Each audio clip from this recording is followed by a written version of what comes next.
नमस्ते श्री गणेशाय नमः। श्री नवदुर्गादेव्यै नमः। विघ्नेश्वराय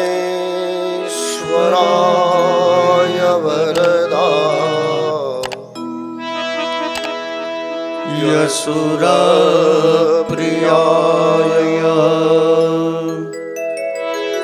लंबोदराय सकलाय जगद्धिताय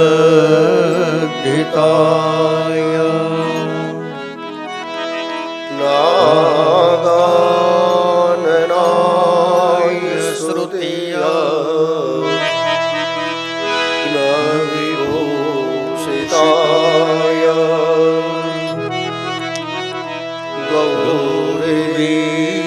गौरीसुताय गणनाथ नमो नमस्ते। नमस्ते शारदे देवी सरस्वती मति प्रदे वसत्वं मम जिह्वाग्रे सर्वविद्याप्रदा भव। सर्वस्वरूपे सर्वेशे सर्वशक्ति समन्विते। मारा पूर्वजोने सद्गतिनी प्राप्ति थाय અને આ ભૂમંડળની અંદર જીવ માત્રનું કલ્યાણ થાય। આ માટે સગર રજાથી 4 પેઢી સુધી ગંગાજીને લઈ આવવા માટે પ્રયાસો ચાલ્યા। 4 પેઢીની તપશ્ચર્યા પૂરી થઈ પછી સ્વર્ગમાંથી માં ગંગા પૃથ્વી ઉપર આવ્યા।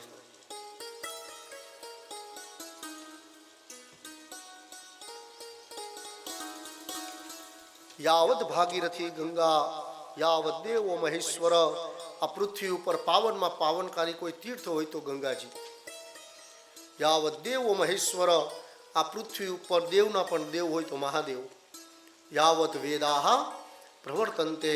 आ पृथ्वी ऊपर पावन अने पवित्र कोई पुराण होय कोई पुस्तक होय तो स्वयं वेद नारायण है।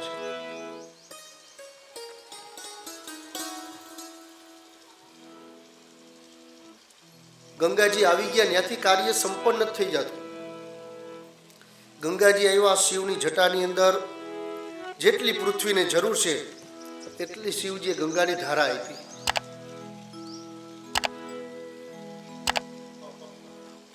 आपणे गौमुख सुधी दर्शन करवा जई सकीए। आगर एनो प्रवाह अने कोई भौगोलिक स्थितिने कारणे आपणे आगर जई सकता नथी। उद्गम स्थान हिमालय कही शकाय गंगाजीनुं।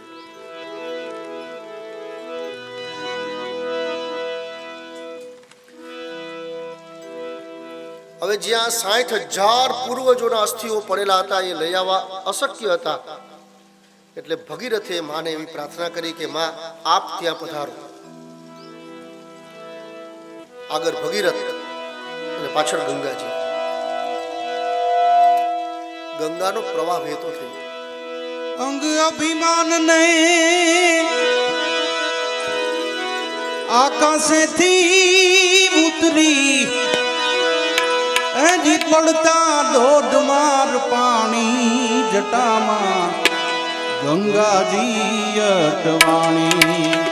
जटामा गंगा जी अंग अभिमान आकाश थी उतरी पड़ता धोधमार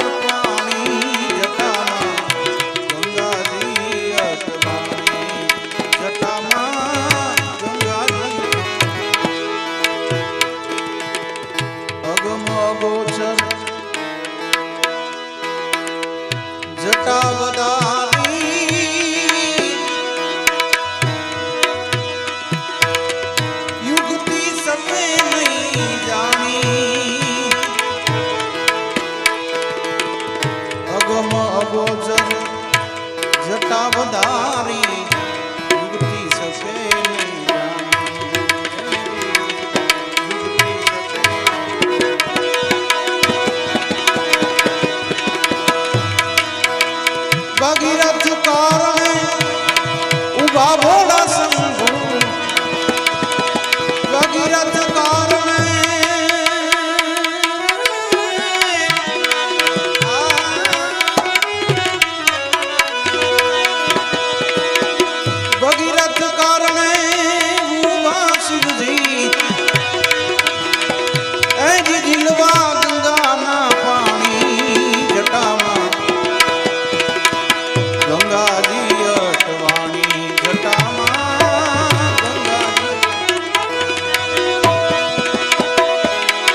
તો 71 પેઢીમાં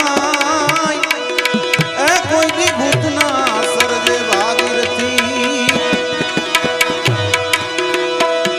ઉપરથી ઓછાયો પડે અને ઓલા પંખી પાવન થાય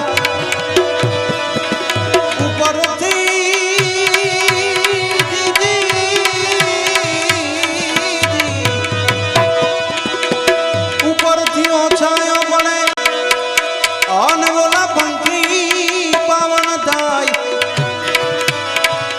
પણ મનથી મંજન કરે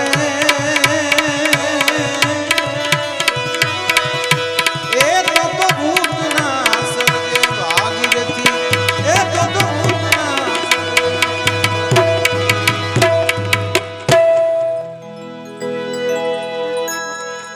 આગળ ભગીરથ રાજા અને પાછળમાં ગંગાજીનો પ્રવાહ. ઘણી પ્રકારના કષ્ટો પડ્યા.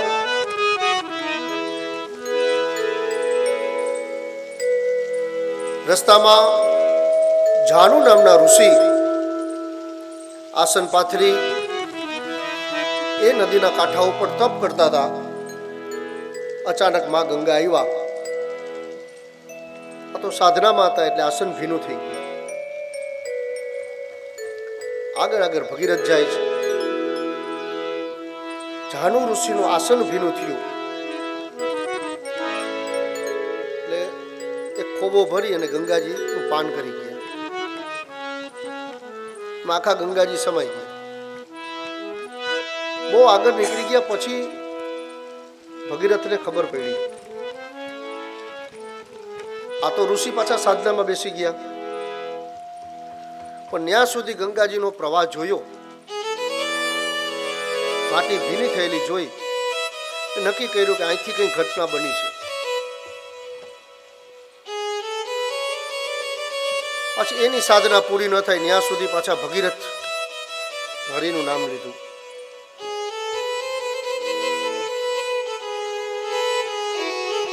જાનુ ઋષિએ ખેદ વ્યક્ત કર્યો, ભગીરથે ખેદ વ્યક્ત કર્યો કે મહારાજ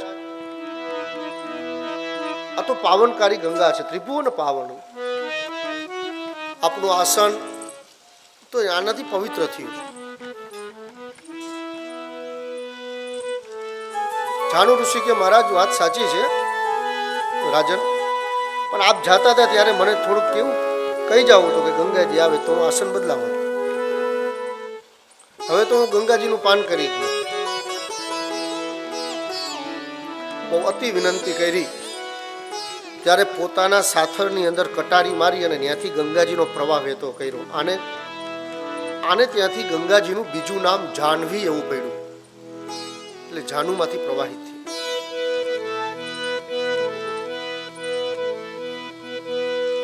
આવી ઘણી બધી વિટંબનાઓ પછી જે અસ્થિ અને રાખનો ઢગલો પડેલો હતો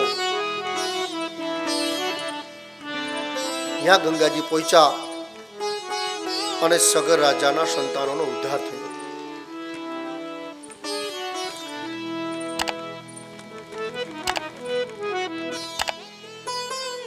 જે સમયે ગંગાજી આવ્યા ત્યારનો પ્રવાહ અને અત્યારનો પ્રવાહ, ગંગાજી દેવમાંથી શ્રાપને આવિર્ભૂત થઈને પૃથ્વી ઉપર આવ્યા. સમય જતા જતા ગંગાજીનો પ્રવાહ ઘટવા માંડ્યો છે. કારણ કે જેમ જેમ શ્રાપ પૂરો થઈ જશે એમ એનો પ્રવાહ ઘટતો જશે. એવું ન બને કે એક દિવસમાં શ્રાપ પૂરો થઈ ગયો અને જલ અદ્રશ્ય થઈ ગયું. શ્રાપની મર્યાદા છે. આજથી 50 વર્ષ પહેલા આપણા પૂર્વજો કોઈ ગંગાજીમાં સ્નાન કર્યું હોય તેને ખ્યાલ હશે કે આટલો વેગવંતો પ્રવાહ હોય કે આપણે આંગળી બોળતા એમ થાય કે આપણે ચાલ્યા જશું આ પ્રવાહમાં. એ જ ગંગાજી અત્યારે છે. જેમ જેમ શ્રાપની મર્યાદાઓ પૂરી થતી જશે એમ ગંગાજીનો પ્રવાહ ઘટતો જશે. આજથી 30 વર્ષ પહેલા અને એના પાછા 30 વર્ષ પહેલા જે ગૌમુખનું સ્થાન હતું એ પણ પાછળ પાછળ જતું જાય ગ્લેશિયરને કારણે, ઓગળવાને, બરફ ઓગળવાને કારણે.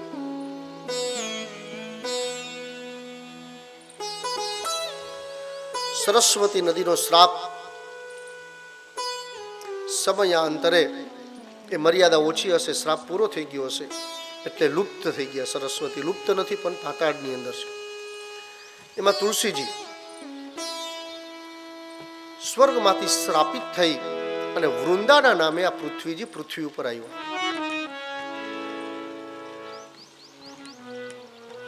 અને જ્યારે આવ્યા ત્યારે આપણું એક ઘર પણ એવું ખાલી નહીં હોય કે જ્યાં તુલસીજીનું કુંડું ન હોય કે તુલસીજી બિરાજમાન ન હોય. પૂછવું ન પડે કે આ કેનું ઘર છે, ખ્યાલ આવી જાય જોઈને કે કોઈ સનાતન ધર્મી છે.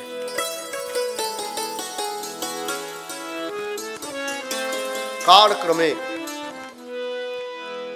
જેમ જેમ સમય વ્યતીત થતો ગયો અને શ્રાપમાંથી તુલસીજી જે રીતે એનો શ્રાપ ઓછો થતો ગયો, અત્યારે ઘણાને ખબર નથી તુલસીના પત્તા કેવા છે. તુલસીજી ઘરની અંદર નથી એવા ઘર પણ ઘણા છે.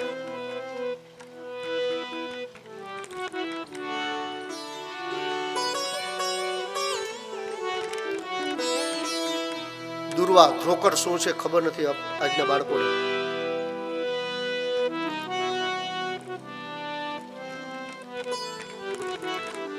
જેમ જેમ શ્રાપનો સમય પૂરો થતો જશે એમ તુલસીજી છે એ સ્વર્ગની અંદર સિધાવશે. આ કોઈને કોઈ સ્વરૂપે શ્રાપિત છે એટલે એક ધારા પૃથ્વી ઉપર હશે નાના મોટી, કેમ કે ઔષધીય વૃક્ષ છે એટલે જન કલ્યાણ માટે થઈ અને આ દેવીઓએ પરસ્પર શ્રાપ આપ્યો.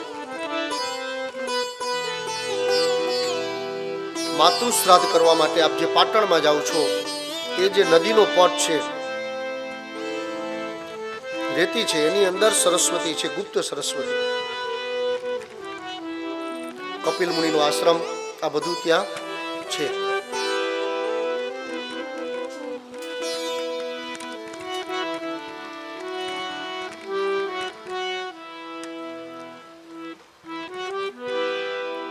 તુલસીજી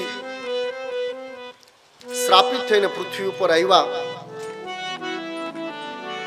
એ ધર્મધ્વજસ્ય પત્ની ચ માધવી ઇતિ વિશ્રુતા નૃપેણ સહસાર્ધમ સા સેમે રેમે ચ ગંધમાદને. ધર્મધ્વજસ્ય પત્ની માધવી ચ, ધર્મધ્વજ નામના રાજા, એમના પત્નીનું નામ માધવી. એમને સંતાન સ્વરૂપે તુલસીજી પ્રાપ્ત થયા.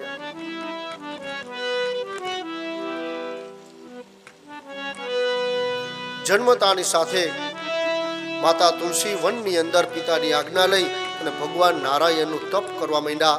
આ પૂર્વ જન્મના સંસ્કારો જાગૃત થયા અને પૂર્વ જન્મથી આપણા દરેકના પણ કોઈક ને કોઈક સંસ્કારો હોય છે.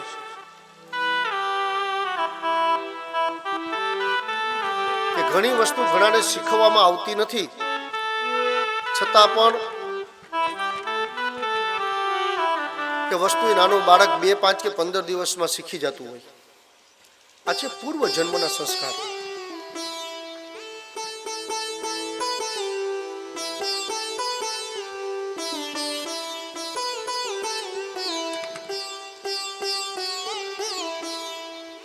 ભગવાન નારાયણનું તપ કર્યું, ત્યાંથી ભગવાન બ્રહ્માજીનું તપ કરવાની આદેશ મળ્યો, આજ્ઞા મળી અને ભગવાન બ્રહ્માજીનું તપ કર્યું. બ્રહ્માજી પ્રસન્ન થઈ અને વરદાન આપ્યું કે આપ ચિંતા ન કરો, તમારા લગ્ન એક રાક્ષસ કુળની અંદર થશે, પરંતુ એ સાક્ષાત વિષ્ણુનો અંશ હશે.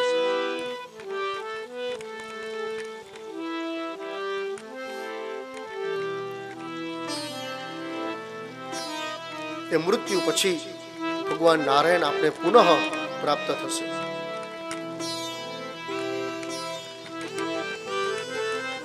આ પણ એટલો પરાક્રમી, ધાર્મિક અને શક્તિશાળી રાજા હશે, વિષ્ણુ તુલ્ય પરાક્રમ હશે.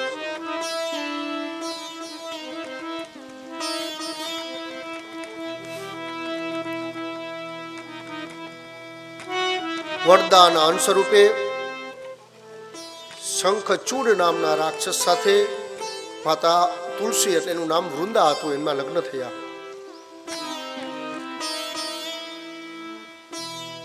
શંખચૂડ પણ રાક્ષસ કુળનો અને દેવી દેવતા અને ભગવાન બ્રહ્મા આગળ એટલા બધા વરદાનો એને પ્રાપ્ત કરેલા કે એના રાજા બનવાથી, સ્વર્ગ લઈ લેવાથી ભૂ ભુવસ્વ લોક મહલોક જનલોક આ બધા લોકનો અધિપતિ બન્યો. દેવો દાનવો અસુરો ગંધર્વો કિન્નરો આની અંદર જે એમને બાધક હતા એ બધાના અધિકારો છીનવાઈ ગયા અને કોઈના હાથની અંદર કોઈ અધિકારો ન રહ્યા. એટલે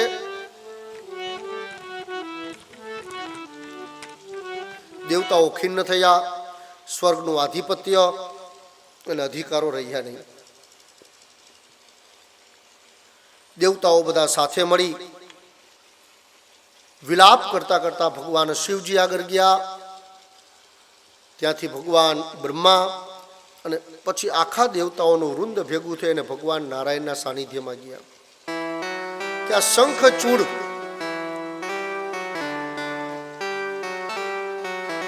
આપનું રાજ્ય સ્વર્ગ પાછું આપી દે એવો રસ્તો આપો. ભગવાન નારાયણે વાત કરી કે શંખચૂડ છે એ મારો જ અંશ છે અને કોઈ પણ ગાદી ઉપર બેસે એ કોઈ પણ જ્ઞાતિ હોય કે જાતિ હોય પણ એ વ્યક્તિ વિષ્ણુ રૂપ બની જાય છે.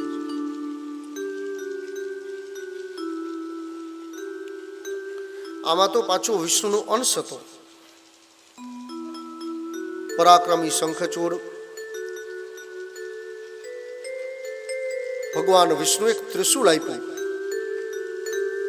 શિવજીને કે આ ત્રિશૂળથી શંખચૂડનો વધ કરજો. પણ જ્યાં સુધી વૃંદા આ તુલસીજી એની સાથે છે ત્યાં સુધી શંખચૂડ મરશે નહીં. એની આગળ એક કવચ છે.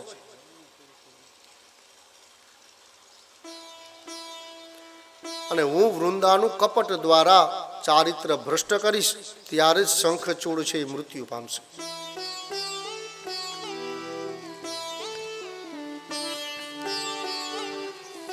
વિષ્ણુ ભગવાન દ્વારા આપેલું ત્રિશૂળ લઈ ભગવાન શિવજી આ ભારત વર્ષની અંદર ભ્રમણ કરવા લાગ્યા.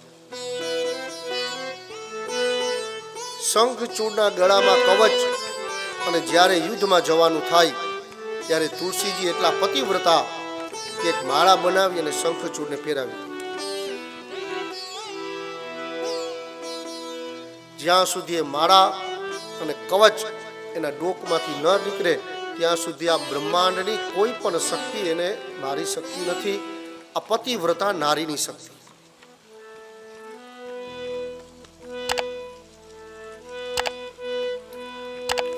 બ્રહ્મા શિવમ સાનિધ્યોજ્ય સંહારે દાનવસ્ય ચ જગામ સ્વાલયમ પૂર્ણમ યથાસ્થાનમ સુરોત્તમ. ભગવાન શિવજી પોતાના દૂતો અન્ય દેવતાઓ બધા સાથે મળી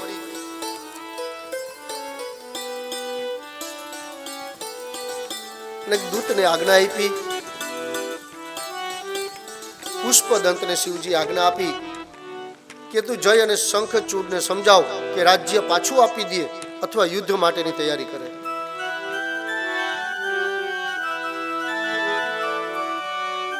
શ્રી હરિએ શિવજીના વિનાશ માટે જે ત્રિશૂળ આપ્યું એ ત્રિશૂળ સતત શિવજીના સાનિધ્યમાં છે. હવે પુષ્પદંત ચંદ્રચૂડને મળવા ગયા. વાત કરી કે દેવતાઓનું રાજ્ય તું એને સોંપી દે તો તારે જીવિત રહેવું હોય તો.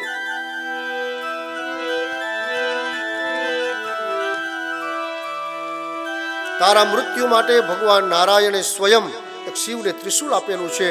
એ ત્રિશૂળથી તારું મૃત્યુ નિશ્ચિત છે.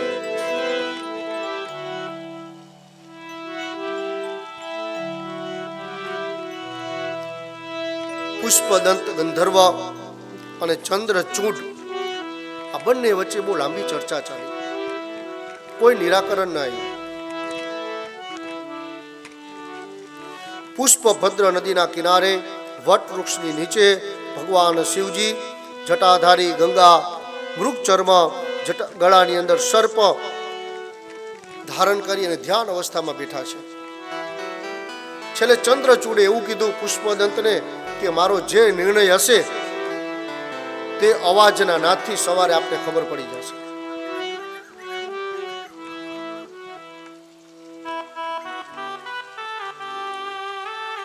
મારા નગરની અંદર એવા નાદ થશે, મૃદંગ વાગશે, શૃંગી ભેરીનો નાદ થશે. એનાથી આપ ઓળખી જશો કે આ યુદ્ધના નગારા વાગે છે કે શાંતિ. શિવજીની સાથે વીરભદ્ર, નંદીશ્વર, એમના બધા 11 રુદ્ર અને એમના ગણો સાથે મંગળ, ધર્મ, શનિના દરેક કેટલા ભૈરવ, ભદ્રકાલી, આવા બધા દેવતાઓ એમની સાથે છે. પુષ્પદંતે જે વાત કરી એની ઉપરથી ચંદ્રચૂડને ખ્યાલ આવી ગયો કે મૃત્યુ નિશ્ચિત છે.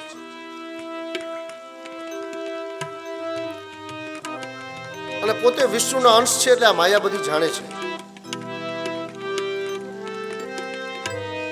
અંતપુરની અંદર જઈ વૃંદાને વાત કરી કે પુષ્પદંત આવેલો, ભગવાન શિવ આવ્યા છે, એમની સાથે દેવતાઓના ગણો છે, આયુધો, અસ્ત્રો અને શસ્ત્રો, પાશુપત અસ્ત્ર, વરુણ અસ્ત્ર, આવા બધા શસ્ત્રો એની સાથે છે. તુલસીજીએ વાત કરી કે 2 દિવસ પહેલા જ મને ખરાબ સ્વપ્ન આવેલું, કંઈક અનિષ્ટ થવાનું છે.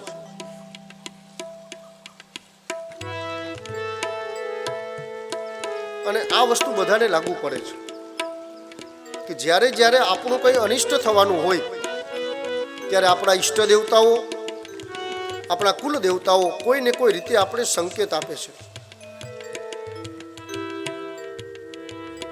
બધું આનંદ પ્રસંગ.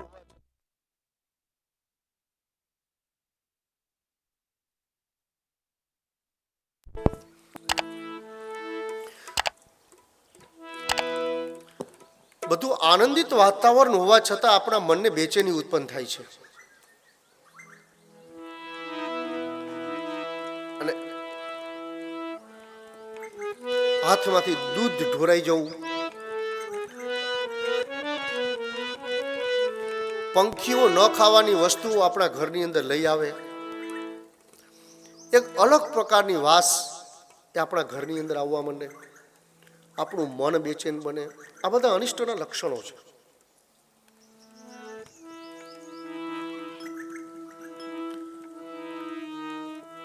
પૂર્વ જન્મનો આનંદ અને દુઃખ એ પણ આપણો આત્મા અનુભવી શકે છે. આપણે પૂર્વ જન્મમાં જ્યાં હશું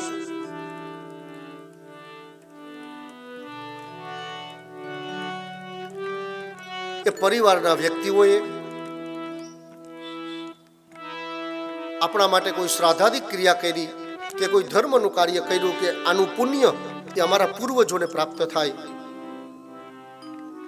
ત્યારે પૂર્વ જન્મમાં એ વ્યક્તિના ઘરે જે એના પૂર્વજો આત્મા હશે એ આત્મા આનંદિત બને છે. કોઈ કારણ હોવા ન છતાં સવારે તમે જાગૃત થાઓ એટલે તમારું મન એકદમ પ્રફુલ્લિત રહે છે. ક્યારેક બધું સારું હોવા છતાં તમારી આર્થિક, સામાજિક, વ્યવહારિક બધી સ્થિતિ સારી હોવા છતાં તમે મનથી બેચેની અનુભવો છો, આપના મનને શાંતિ નથી. તો કારણ કે આપ પૂર્વ જન્મમાં જ્યાં હતા ત્યાં આપને યાદ કરી અને કોઈ વિલાપ કરે છે. આપ જોઈ શકતા નથી પણ આપનો આત્મા અનુભવી શકે છે. મન વિહવર બની જાય છે.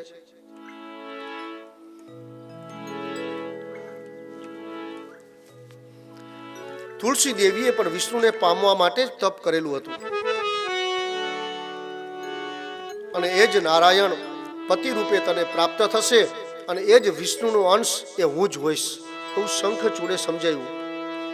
અડધી રાત સુધી બંને ચર્ચા કરી.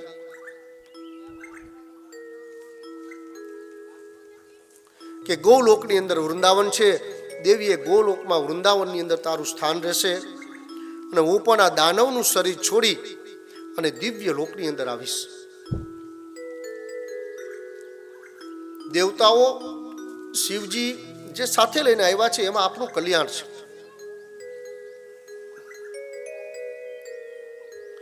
શ્રી કૃષ્ણ મનસા ધ્યાત્વા રક્ષઃ કૃષ્ણ પરાયણ બ્રાહ્મ મુહૂર્ત ઉત્થાય પુષ્પ દંત્યાન મનોહરાત. શ્રી હરિનું સ્મરણ કરી અને ચંદ્રચૂડ છે નિદ્રાદેવીને આધીન થયા. બ્રાહ્મ મુહૂર્ત સમુત્થાય બ્રહ્મ મુહૂર્તની અંદર ઉઠ્યા.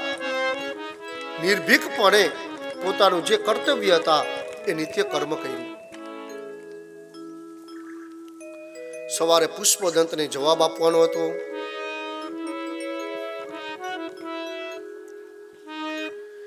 નિત્ય કર્મ કરી સીધી યુદ્ધની તૈયારી કરી.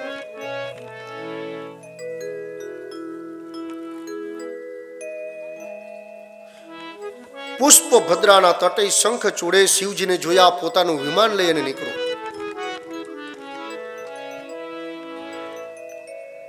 વિમાન નીચે ઉતારી બહુ શ્રદ્ધા ભક્તિથી શિવજીની સાથે એને ધર્મ ચર્ચા કરી, એમના આશીર્વાદ લીધા, બહુ જ્ઞાન પ્રાપ્ત કર્યું. યુદ્ધ તો થવાનું હશે ત્યારે થશે, પણ ચંદ્રચૂડ કહે કે હું આપનો અનન્ય ભક્ત છું. શિવજીએ ખૂબ આશીર્વાદ આપ્યા.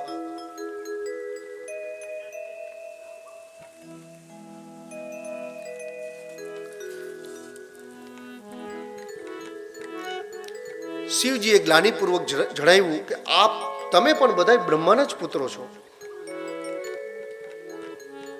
દાનવો છો પણ છો બ્રહ્માના પુત્રો. દિતિ અને અદિતિનો ભેદ છે.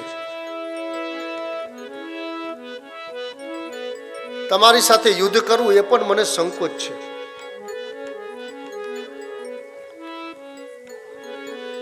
અને અત્યારે પણ જો તું દેવતાઓનું રાજ્ય પાછું આપી દે તો મારે યુદ્ધ હું નિશ્ચિત કરી નથી આવ્યો, તો યુદ્ધ ટળી જાય.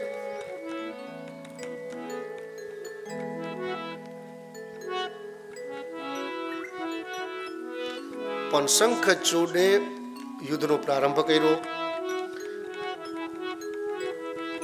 એને પણ આ દાનવી શરીર વિષ્ણુનો અંશ હતો, એને પણ આ શરીર છોડવાનું હતું. પણ એ રીતે નહીં, એમને પણ નિર્ભીકપણે યુદ્ધ કર્યું. એક રીતે વિચાર કરો તો હરિ અને હરનું યુદ્ધ કહેવાય.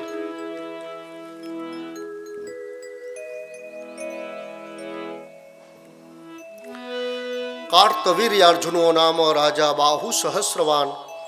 એક વખત સહસ્રાર્જુન માટે થઈ અને શિવ અને વિષ્ણુએ યુદ્ધ કરેલું, જેમાં સુદર્શન ચક્ર સુધી છૂટેલા. ભક્ત માટે હરિ અને હર એ ક્યારેક સામસામે આવી જાય, બંને એક સ્વરૂપ છે. આજે પણ એવું જ બન્યું.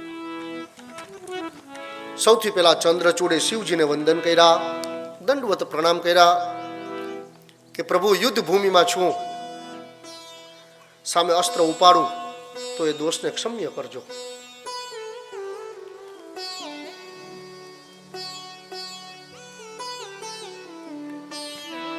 કાલીનું અટ્ટહાસ્ય યુદ્ધથી પ્રારંભ થયું. યુદ્ધની અંદર કાલીનું અટ્ટહાસ્ય, વરુણ પાસ ગંધર્વાસ્ત્ર, વૈષ્ણવાસ્ત્ર, અનેક અસ્ત્રોનો પ્રયોગ થયો, પણ ચંદ્રચૂડને કોઈ મારી શકતું નથી. અસ્ત્ર એની બાજુમાં જાય અને અદ્રશ્ય થઈ જાય છે. જેમણે પોતાની શક્તિને પ્રવાહિત કરી અને અસ્ત્ર છોડ્યું, એ દેવતાઓ પણ ક્ષોભ સ્થિતિમાં મુકાણા.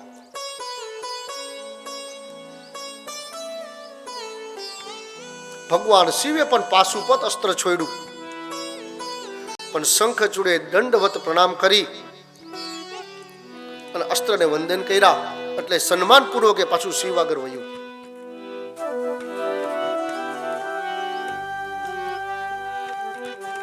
આ સમયે આકાશમાંથી આકાશવાણી થઈ કે દેવતાઓ, આ રાજા છે, દૈત્ય છે, પણ આ મહાન રાજા છે. તેની પત્ની પરમ સાધ્વી છે. પાશુપત અસ્ત્રમાં પણ એટલી શક્તિ નથી કે આ શંખચૂડ કે ચંદ્રચૂડ આને કોઈ મારી શકે.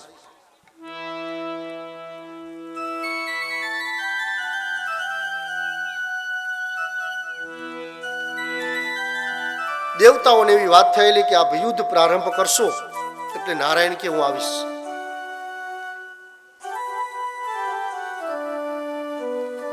પરસ્પર શંખચૂડ અને ભગવાન શિવ ઘનઘોર યુદ્ધ ચાલે છે.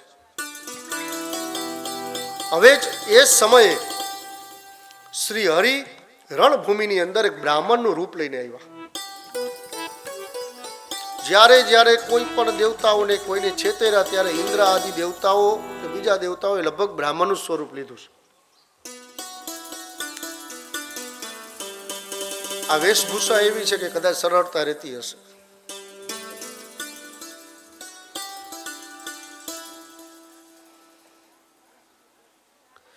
કર્ણ આગળ કવચ અને કુંડલ માંગ્યા. સૂર્યપુત્ર મહાભારતના યુદ્ધની અંદર મૃત અવસ્થામાં અને એટલા બધા દાન આપેલા કે એની કોઈ સીમા નહીં. જ્યાં સુધી કવચ અને કુંડલ ન આપે ત્યાં સુધી કર્ણ મૃત્યુ ન પામે. એમાં શ્રી હરિ બ્રાહ્મણનું જ રૂપ લઈને ગયા હતા.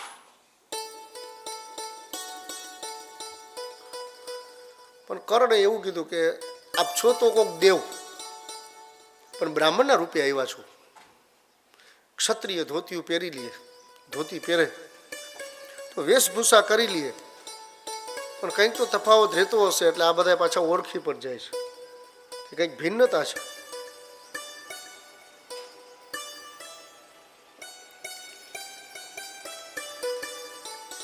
કવચ અને કુંડલ આપી દઉં છું ભગવાન નારાયણ આપને, પણ એક બ્રાહ્મણ થઈ બ્રાહ્મણ ક્યારે આવું માગે જ નહીં. પણ આપ કોઈક દેવતા છો એટલે આવું માંગ્યું છે. કવચ અને કુંડલ આપું, પણ આ જન્મમાં જે મને વસ્તુઓ પ્રાપ્ત ન થઈ અને સુખ નથી મળ્યું એ આવતા જન્મમાં પ્રાપ્ત થાય એવા આશીર્વાદ આપજો.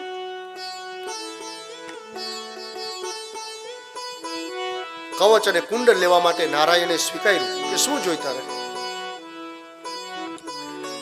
એટલે કર્ણે મળતા મળતા શું માંગ્યું કે આવતા જન્મમાં શું આપજો. કે વિપ્ર હસ્તે ને તિલકમ, બ્રાહ્મણના હાથનું તિલક આપજો. પુત્ર હસ્તે પિંડ દાનમ, અને પુત્રના હાથે પિંડ અને 2 જળની અંજલિ મને પ્રાપ્ત કરાવજો. અને માતા હસ્તે સુભોજનમ, મારી માના હાથે મને ભોજન પ્રાપ્ત થાય એવું દેહી મે મધુસૂદન. હે મધુસૂદન, જો આપ જ રણભૂમિમાં આવ્યા હોય તો આવતા જન્મમાં આ બધું મને પ્રાપ્ત થાય એવા આશીર્વાદ આપો.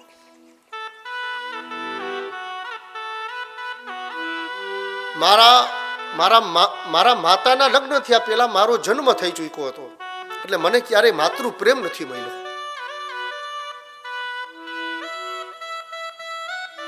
નથી મેં ક્યારેય મારી માતાના હાથનું ભોજન સ્વીકાર્યું. બહુ નાની ઉંમરમાં મને તર છોડી દેવામાં. તિલકમ વિપ્ર હસ્તે ન, દુર્યોધનની સાથે હતો. અધર્મનો સાથ આપવો એ મારી મજબૂરી હતી, પણ હું જેની સાથે હતો ને નિષ્ઠાપૂર્વક હતો. મામકા પાંડવાસ ચૈવ, આ પાંડવો બધા મારા છે હું સમજતો હતો કે અમે ભાઈઓ છીએ.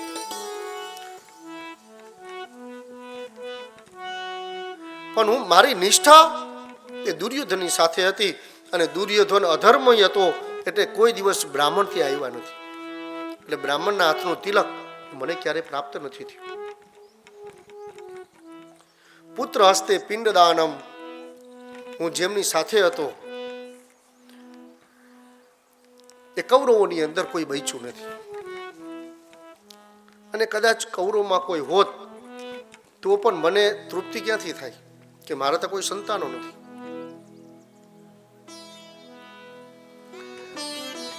આવું બધું દેવતાઓ આગળ માંગ્યું એને. અને મળતા મળતા માણસ જે બોલે અને જે માગે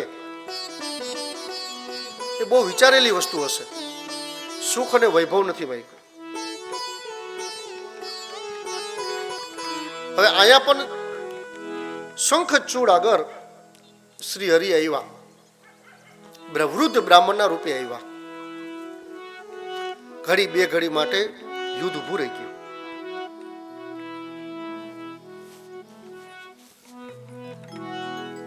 કે તું દાનવ કુળમાં છો પણ મોટો દાનવીર છો એવું મેં સાંભળ્યું છે. તો હાજી ભૂદેવ,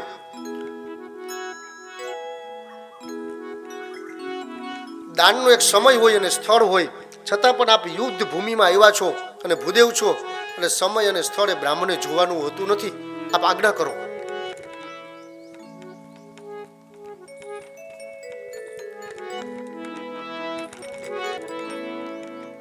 એટલા ભૂદેવે કીધું કે પેલા સંકલ્પ કર લે, પ્રતિજ્ઞા લે કે હું જે માગું એ ચોક્કસ આપીશ. કે જી ભૂદેવ.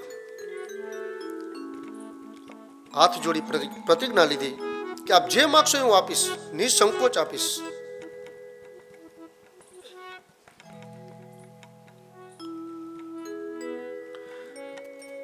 વિષ્ણુ ભગવાને ચારે બાજુથી શંખચૂડને ઘેરી અને પછી કવચ માંગ્યું કે ગળાની અંદર જે કવચ પહેરેલું છે ને કવચ મને આપી દે. શંખચૂડ ઓળખી ગયો કે આ જ હરિ છે.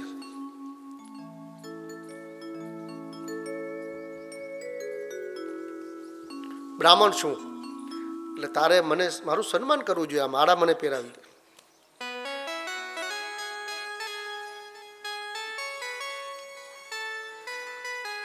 વૃંદાનું જે સુરક્ષા કવચ હતું એ શંખચૂડથી દૂર થયું.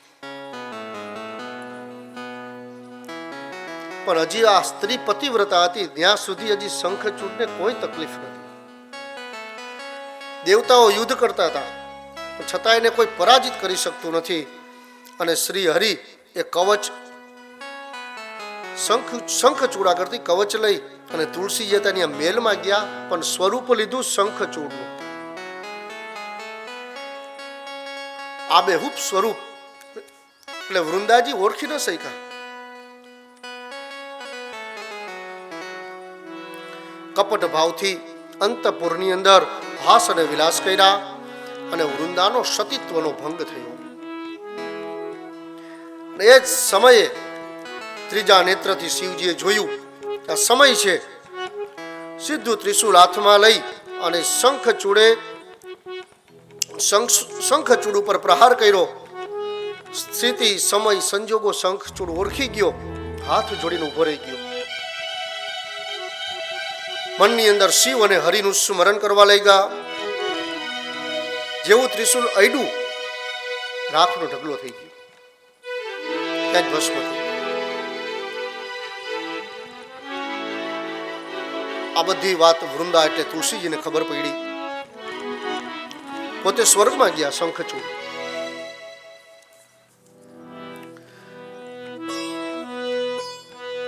હવે તુલસીજી શ્રાપ આપવાને માટે તૈયાર થયા કે તમે કપટ ભાવથી શંખચૂડનું રૂપ લીધું. વિષ્ણુ પછી તો હરિના રૂપમાં આવી ગયા કે દેવી પેલા જોઈ લેજો. પણ અડધું વાક્ય બોલી ગયા હતા તુલસીજી. અને જે જન્મમાં હતા એ દેહ તો મનુષ્ય હતો, એટલે એમાં રાગ દ્વેષ કે ક્રોધ હોવું એ સામાન્ય છે.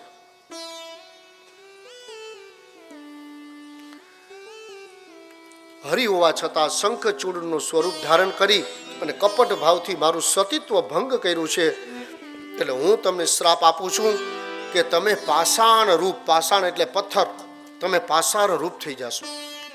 એ પાષાણ એટલે શાલિગ્રામ.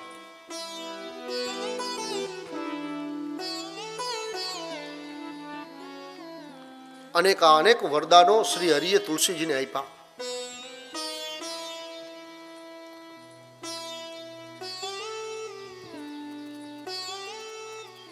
કે દેવી ગંડકી નદીની અંદર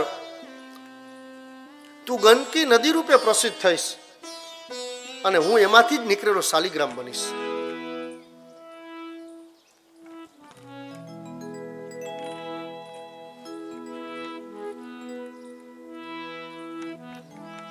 કોઈ જગ્યાએ અમે એવું પણ વાંચેલું છે કે એક સમય એવો હતો કે આપ વિષ્ણુ સહસ્ત્રનો પાઠ કરી અને ગંડકી નદીમાં તુલસી પત્ર પધરાવો એટલે નીચેથી શાલિગ્રામ ઉપર આવતા. એ શાલિગ્રામ માણસ પૂજા માટે લઈ આવતા. પાષાણ છે, કાળો પથ્થર છે.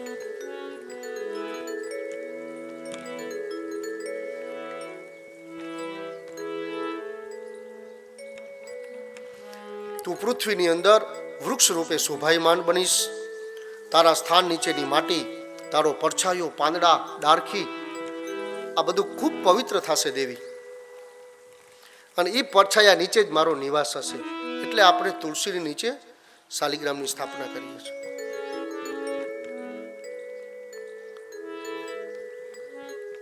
તીર્થયાત્રા કરતા પણ વધારે તુલસીની પરિક્રમાનું ફળ રહેશે.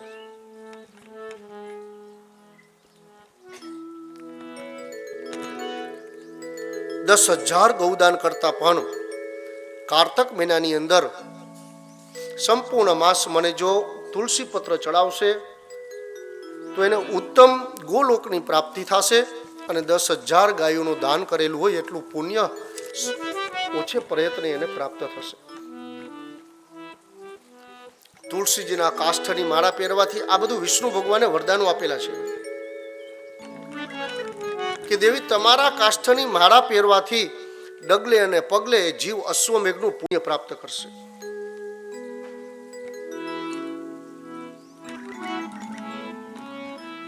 જે માણસ હાથમાં તુલસી પત્ર લઈ અને સંકલ્પ કે પ્રતિજ્ઞા કરે, એ પ્રતિજ્ઞા કર્યા પછી જો એનો એ ભંગ કરશે તો યાવત ચંદ્ર દિવાકરો, જ્યાં સુધી સૂર્ય અને ચંદ્ર છે ત્યાં સુધી કાલ સૂત્ર નામના નરકની અંદર એ જીવ રહેશે. એટલે તુલસી પત્રથી બને ત્યાં સુધી આઘું રહેવું, હાથમાં લેવાનો પ્રયાસ ઓછો. તુલસીજીની સામે હાથ જોડી અને ખોટી પ્રતિજ્ઞા કરશો તો કુંભીપાક નામના નરકની અંદર લાંબા કાળ સુધી રહેવું પડશે. કોઈ વ્યસનો છોડો, કોઈ દુર્ગુણો છોડો તો મન પ્રબળ બનાવીને છોડજો. વ્યસનો માટે કે બીજા અન્ય વ્યવહારિક કાર્યો માટે થઈ અને આવા નરકના આવાગમન ન થાય.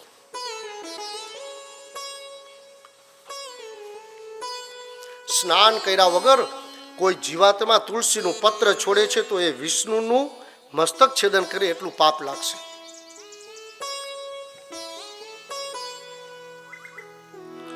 વિષ્ણુ પૂજન થઈ ગયા બાદ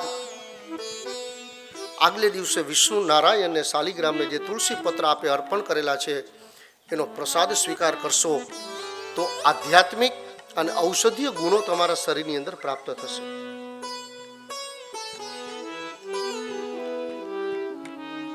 અને હે દેવી, તારા શ્રાપને સત્ય કરવાને માટે હું શાલિગ્રામનું સ્વરૂપ નિશ્ચિત રૂપે લઈશ અને આ પૃથ્વીની અંદર ગંડકી નદીની અંદર હું સદાને માટે બિરાજમાન રહીશ.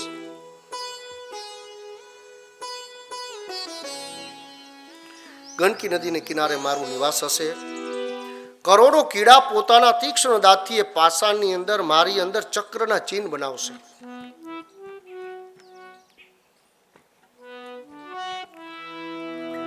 શાલિગ્રામ એ નદીની અંદરથી ગોળ પથ્થર આવે છે, એમાં એક કાણું હોય છે, એ તમે અલગ કરો એટલે બે બાજુ ચક્ર હોય છે, સુદર્શન ચક્ર જેવું.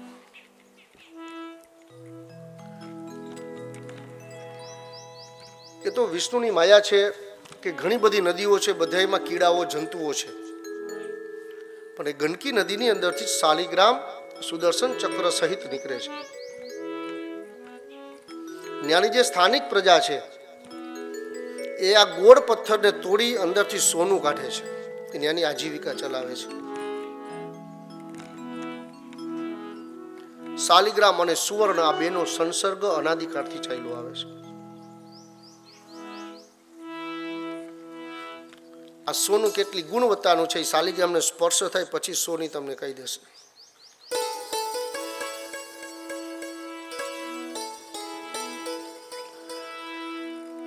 આ કરોડો કીડા ભેગા થઈ અને પાષાણની અંદર એક ચક્ર બનાવશે અને એમાં એક ચક્ર, દ્વાચક્ર ચિહ્ન, 4 ચક્ર, આવી રીતે અલગ અલગ ચક્રો હશે. એમાં મારા અલગ અલગ સ્વરૂપો હશે. એક દ્વાચિહ્ન અને 4 ચક્ર એટલે વનમાલા વિભૂષિત નવીન મેઘ સમાન શ્યામ વર્ણ પાષાણ એ લક્ષ્મી અને નારાયણનું સ્વરૂપ કહેવાશે. ગાયની ખરી રૂપે અને વનમાલા વગરનું જે પાષાણ હશે એટલે શાલિગ્રામ એ રાઘવેન્દ્રનું શરીર એટલે રામજીનું શરીર સમજવું. 2 ચક્રના ચિહ્ન જે શાલિગ્રામની અંદર હોય, વનમાળા એમની સાથે ન હોય અને કૃષ્ણ વર્ણ તો એ વામન સ્વરૂપ સમજવું. અત્યંત નાના આકારના શાલિગ્રામ, 2 ચક્ર વનમાળા સહિત એ શ્રીધર સ્વરૂપ છે. આવા અનેક સ્વરૂપોનું વર્ણન એની અંદર દેવી ભાગવતની અંદર શાલિગ્રામનું બતાવ્યું છે. વિષ્ણુ પુરાણની અંદર સવિશેષાનો ઉલ્લેખ બતાવ્યો છે. શાલિગ્રામની પૂજા કરવાથી ગરુડને જોઈ અને સર્પો જેમ દૂર ભાગી જાય છે, એમ જે ઘરની અંદર શાલિગ્રામની પૂજા થાય છે ત્યાં એના પાપ કર્મ સર્પોની જેમ દૂર રહે છે. શ્રી હરિ તુલસીજીનું સન્માન કરી અને લક્ષ્મીજી સાથે સ્વર્ગની અંદર આનંદથી રહેવા લાગ્યા. આ બધું લક્ષ્મી ગંગાએ સહન કર્યું, પણ સરસ્વતીને ક્ષોભ થવાથી એના માટે આ બધું અપ્રિય થયું. આ કથા મેં આપને પેલા સમજાવી કે ઈર્ષા ભાવથી એકબીજાને શ્રાપ આપ્યો. પછી સરસ્વતી પ્રસન્ન થયા અને લક્ષ્મી સાધકો માટે એ સમયે લક્ષ્મીજીનો એક મંત્ર આપ્યો. એ મંત્ર છે ઓમ શ્રીમ રીમ ક્લીમ એમ વૃંદાવન્યય સ્વાહા. આ છે તુલસી મંત્ર. ઓમ શ્રીમ રીમ ક્લીમ એમ વૃંદાવન્યય સ્વાહા. આ મંત્રથી તુલસી પૂજન કરે તો એને અનેક ગણીઓ સિદ્ધિ પ્રાપ્ત થાય. અને જ્યારે વૃંદાવન અને વૃક્ષ બધા એકઠા થાય, અનેક તુલસીના વૃક્ષો હોય, એની વચ્ચે બેસી અને આ મંત્રનો જપ કરવામાં આવે તો કરોડો ગણું પુણ્ય એનું પ્રાપ્ત થાય છે.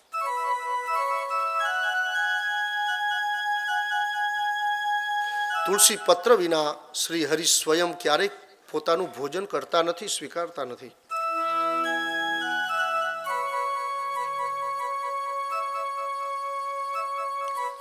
સામાન્ય જનમાનસને બધી ખબર હોય એટલે ઘણું બધું આની અંદર દેવતાઓએ નથી લખ્યું, પણ આપણે જોઈ છે એ વસ્તુ હું તમને થોડુંક ધ્યાન દોરી દઉં કે આપણે દેવતાઓની પૂજા કરતા હોય ત્યારે પૂજાનું ભેગું થયેલું જળ એક પાત્રમાં ત્રાસમાં હોય.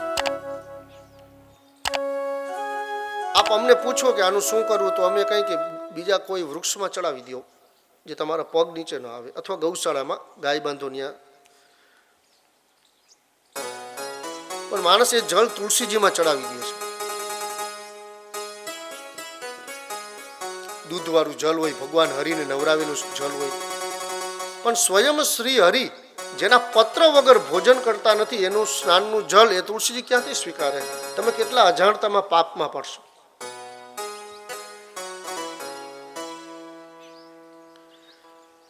એકાદશીને દિવસે તુલસીજીને જલ અર્પણ ન કરવું એ પણ એકાદશીનું વ્રત કરે છે.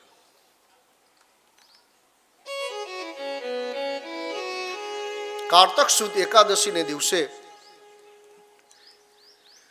તુલસી અને શાલિગ્રામ હોય તો આપણી શ્રદ્ધા ભક્તિ અનુસાર એના વિવાહ સંપન્ન કરવા.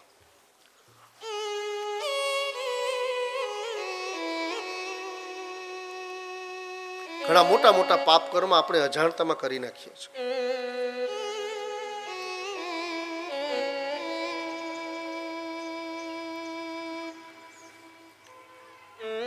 આગળ વધીએ. ઈક્ષ્વાકુ વંશની અંદર આપણે જઈ હરિશ્ચંદ્ર ઉપર વિશ્વામિત્રનો કોપ, કપટયુક્ત વાતોથી ભ્રમિત થઈ અને રાજ્યદાન આપ્યું. દક્ષિણા માટે હરિશ્ચંદ્ર સાથે વિશ્વામિત્રનો દુર્વ્યવહાર.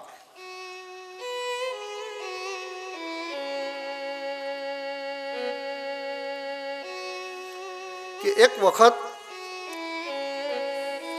બભુવ ચક્રવતી સ નૃપતિ સત્ય સંગ્રહ બાંધાતા પૃથ્વી સર્વામ અજયન નૃપતિશ્વર. ઈક્ષ્વાકુ વંશની અંદર અરુણ રાજા એના પુત્ર સત્યવ્રત એ જા હરિશ્ચંદ્ર.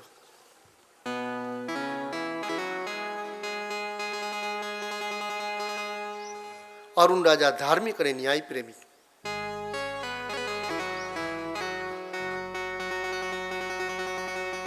પણ અપરાધને કારણે શું અપરાધ કર્યો કે એક બ્રાહ્મણની કન્યાના લગ્ન હતા, એમાંથી એનું હરણ કરી ગયા સત્યવ્રત.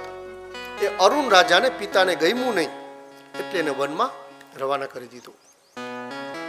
પણ જ્યારે પિતાએ ઠપકો આપ્યો ત્યારે કુલગુરુ વશિષ્ઠ પણ ત્યાં બેઠા હતા, અને કુલગુરુ પણ સમાધિસ્થ બન્યા, હાથ જોડીને ઊભા રહી ગયા. એટલે સત્યવ્રતને જેટલો પિતા ઉપર ક્રોધ આવ્યો એટલો જ કુલગુરુ વશિષ્ઠ ઉપર ક્રોધ આવ્યો.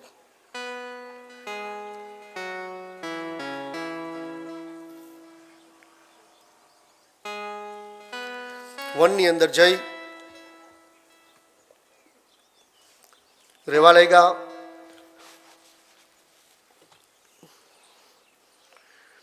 તે બ્રાહ્મણની સ્ત્રીનું, બ્રાહ્મણની કન્યાનું હરણ કર્યું છે, એટલે તું ચાંડાલ યોનીને પામ. તે અમારી કીર્તિ અને પ્રતિષ્ઠાનો નાશ કર્યો છે.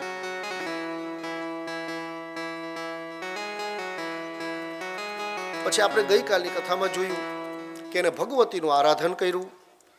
નવાન મંત્રની કોઈ મુનિ આગળ સાધના દીક્ષા લઈ અને નવાન મંત્રના જપ કર્યા. આમ તો ચાંડાલના શ્રાપ આપ્યા પછી એ કોઈ મંત્ર દીક્ષાનો અધિકારી રહેતા નથી, પણ કોઈ મુનિ બાળક આગળથી એને આ દીક્ષા લીધી. નવાન મંત્રનો જપ કર્યો. એનો હોમ કરવા માટે આ સત્યવ્રત બ્રાહ્મણને આમંત્રણ આપવા ગયા, પણ વશિષ્ઠના કહેવાથી અને બ્રાહ્મણો સમજી ગયા કે આ ચાંડાલ છે, કે તને વેદ કર્મ અને વૈદિક કર્મનો અધિકાર તું ગુમાવી ચૂક્યો છો, એટલે અમે તારે ત્યાં યજ્ઞ કરવા ન આવી. નગરમાં જઈ શકાતું નથી, પિતા ક્રુદ્ધ છે, રાજ્ય મળતું નથી. આ રાજપુત્ર દુઃખી થયો, ચિતા ખડકી નદીમાં સ્નાન કરી અને અગ્નિમાં પ્રવેશ કરવાની તૈયારી કરે તો જગદંબા પ્રગટ થયા. આશીર્વાદ આપ્યા કે સત્યવ્રત મૃત્યુ સનાતન સત્ય છે, પણ અપમૃત્યુ એને ક્યારેય એ માર્ગમાં જવું નહીં. એમાં જીવની ક્યારેય સદગતિ નથી, અધોગતિ છે. મૃત્યુનો જેટલું આપણું આયુષ્ય લખેલું હશે એની પહેલા આપણે અપમૃત્યુથી આપણે મૃત્યુ સ્વીકારશું તો બાકીનું આયુષ્ય ભૂત પ્રેત પિશાચ આદિ યોનિમાં ભટકવું પડશે. એટલે એ યોનિમાં જે દુઃખ છે એના કરતા અહીંયા બહુ ઓછા દુઃખ છે. સમય પરિવર્તનનો નિયમ છે. કદાચ નાના મોટું દુઃખ હોય તો સમય નીકળતા બધું સારું થઈ જાય. ખાલી કેવળ સમય આપી દે. આપ મૌન રહેશો, આપ બોલશો, જે કરશો, પણ અમુક કાળ સમય નીકળી ગયા પછી આ બધી વાતો આપણી વિસ્મૃત થઈ જશે. આપની ભૂલ હશે તો આપને સમજાશે, આપ સાચા હશો તો પણ સમજાશે.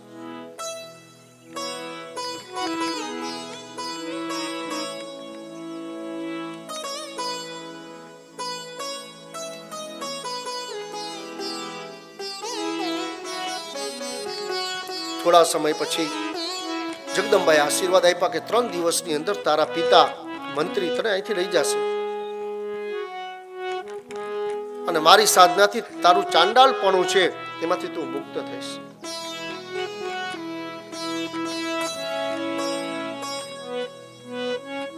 દેવ યોગે અરુણ રાજાને નારદજી મળવા ગયા.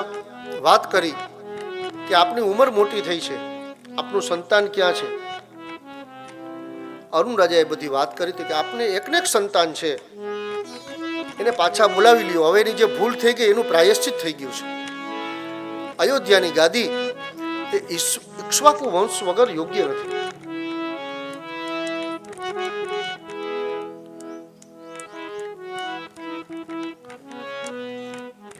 મંત્રી અને રાજા ખુદ પોતે સત્યવ્રતને લેવા માટે જંગલમાં ગયા. પોતાના પુત્રને લઈ આવ્યા. ચાંડાલ વેશ સ્વરૂપ જોયો, જટા, ફાટેલા કપડા સ્વચ્છ કરી સારું મુહૂર્ત અને વિધિ વિધાન કરી અને એને રાજા બનાવ્યો.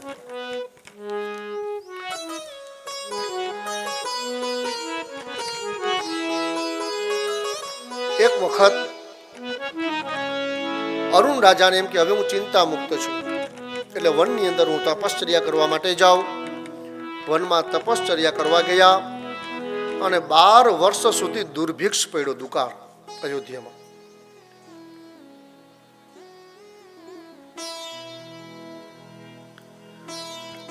એ જ ક્ષેત્રની અંદર વિશ્વામિત્ર મુનિ રહેતા હતા.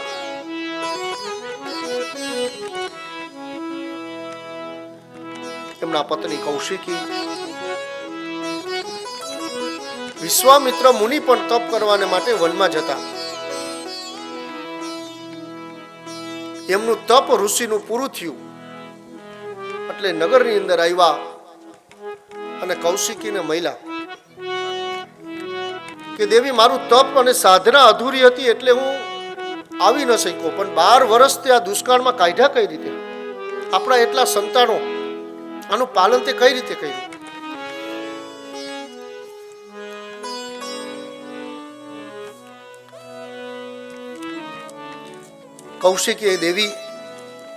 કૌશિકી દેવી બોલ્યા કે પ્રભુ,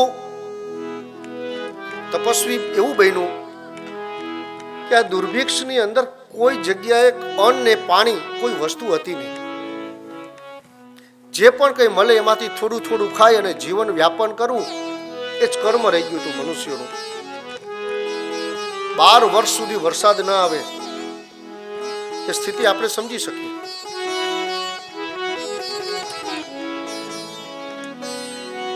તમે વનમાં તપ કરવા ગયા હતા, અન્નનો દાણો નથી, બાળકોનો ઉછેર કેમ કરવો, આવી અનેક ચિંતાઓ અને વ્યાધિ મારા મન ઉપર ઘેરાયેલી હતી. પછી મેં એવું કર્યું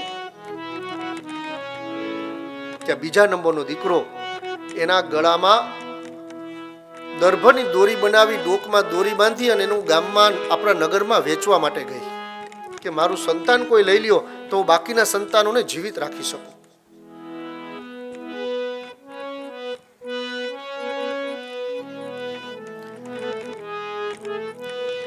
એક બે વ્યક્તિઓ મહિલા એમણે મને પૂછ્યું કે આ કેનું સંતાન છે?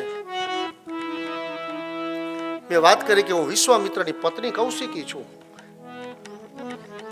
આપને જાણતા હોવાથી કોઈ આ સંતાન વેચાતું પણ લેતા નથી.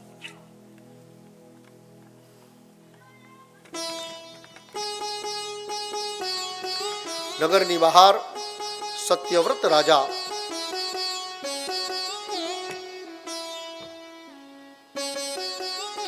જે ચાંડાલપણું ભોગવતા હતા,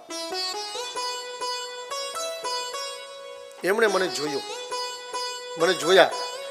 બાળકના ગળામાં દોરડું અને સ્ત્રી આવી અવસ્થામાં જોઈ અને એમણે કીધું, દેવી, શા માટે આ બાળકના ગળાની અંદર આ દોરી બાંધી અને ફરો છો? તો કે આ દુષ્કાળની સ્થિતિની અંદર રાજા રાજગાદી ઉપર નથી, કેમ કે અરુણ રાજા પણ તપશ્ચર્યા કરવા ગયેલા, સત્યવ્રતને શ્રાપ હતો એટલે જંગલમાં હતા, અને વશિષ્ઠજી રાજ્યનું શાસન કરતા હતા. અયોધ્યાનો કારભાર એમના હાથમાં હતો.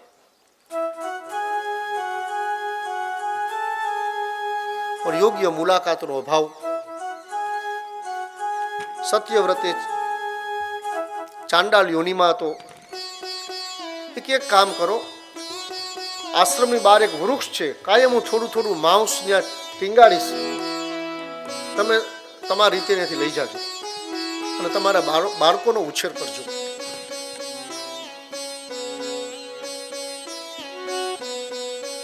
આવી રીતે દુષ્કાળનો સમય નીકળ્યો.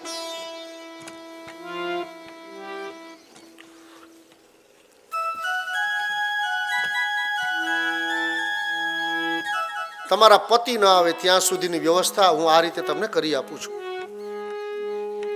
કંઈક ને કંઈક ખાવાનું આપતું જઈશ, તમે બાળકોનું જતન કરજો.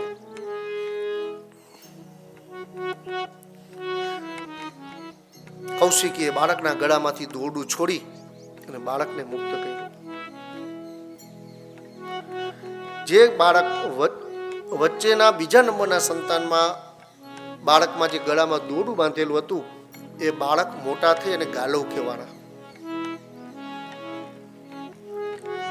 હવે એવું બન્યું, એક દિવસ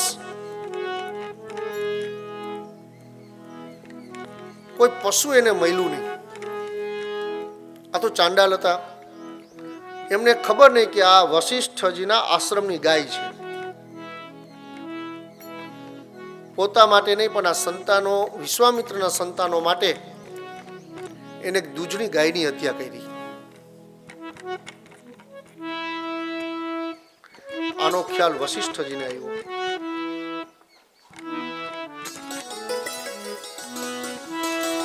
અને વશિષ્ઠએ શ્રાપ આપ્યો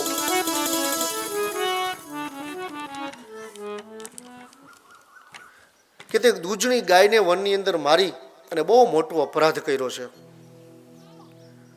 અને ઝાડ ઉપર બાંધીને ગયો અને તે પણ એનું ભક્ષણ કર્યું છે.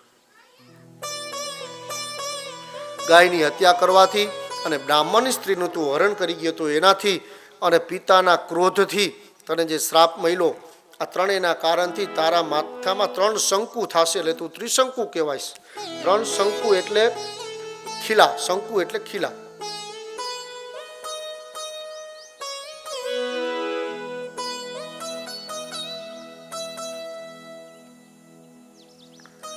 તું ત્રિશંકુ કહેવાઈશ અને પિશાચપણાને પાછો પામીશ.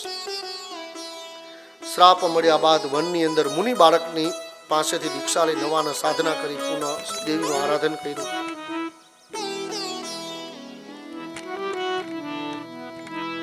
પણ પિતા તેડી ગયા અને રાજગાદી ઉપર બેસાડી દીધા, એટલે શ્રાપમાંથી મુક્ત થયા. અને અરુણ રાજાએ બધું સ્વીકારી લીધું. એક વખત તો માફ થઈ ગયા. વશિષ્ઠેન ચ સપ્તો તો ત્રિશંકો નૃપતે સુતઃ કથમ શાપાદ વિનિર્મુક્તસ્તન્મે બ્રૂહિ મહામતે. કઈ રીતે શ્રાપમાંથી મુક્ત બન્યો?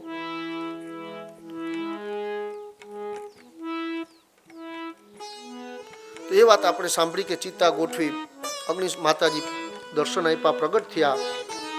પણ નવાના સાધનાના ફળ રૂપે આવા મોટા શ્રાપમાંથી એ મુક્ત થયો.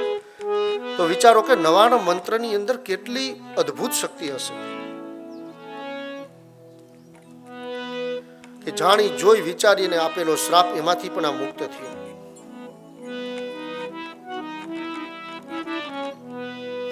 વશિષ્ઠના શ્રાપથી અને પિશાચપણામાંથી પણ જગદંબાની કૃપાથી એ મુક્ત બન્યો.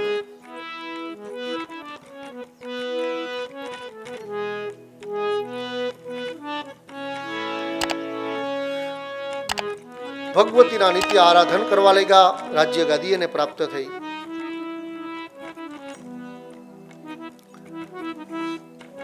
સત્યવ્રત રાજ સિંહાસન ઉપર બેઠા પછી અરુણ અને એના પત્ની ગંગા નદીને કિનારે તપ કરવાને માટે ગયા અને ત્યાં મુક્તિને પામ્યા.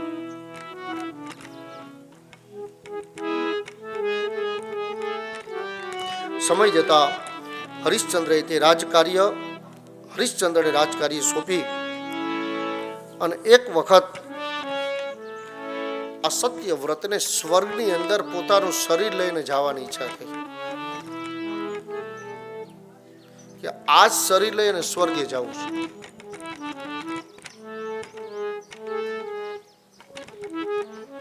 હરિશ્ચંદ્રને રાજા બનાવ્યા. બધી જવાબદારીઓમાંથી મુક્ત હતા. એટલે પોતાના કુલ પુરોહિત, કુલ ગુરુ વશિષ્ઠના આશ્રમે ગયા. વાત કરી કે હે મહામુનિ, મને એવો યજ્ઞ કરાવી આપો કે એ યજ્ઞના ફળ સ્વરૂપે હું આ શરીર લઈ અને સ્વર્ગમાં જાઉં.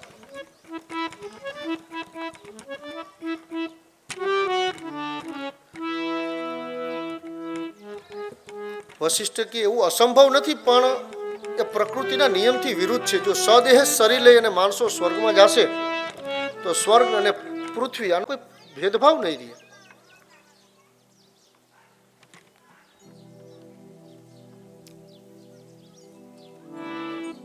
રાજા સમજતા નથી. આ રાજાના પુત્ર જે ભવિષ્યના વશિષ્ઠ હતા એમની આગળ ગયા. એમને વાત ન કરી કે તમારા પિતાએ મને આવું કીધું છે. એની આગળ જઈને વાત કરી અને પુત્ર અભ્યાસકાર ચાલુ હતો થોડીક જિજ્ઞાસા થઈ કે શરીર લઈ અને સ્વર્ગમાં જવાતું હશે? આવા યજ્ઞ અને વિધિ વિધાનો હશે કે મારા પુણ્યના ફળ સ્વરૂપે હું આને સ્વર્ગમાં મોકલી શકું?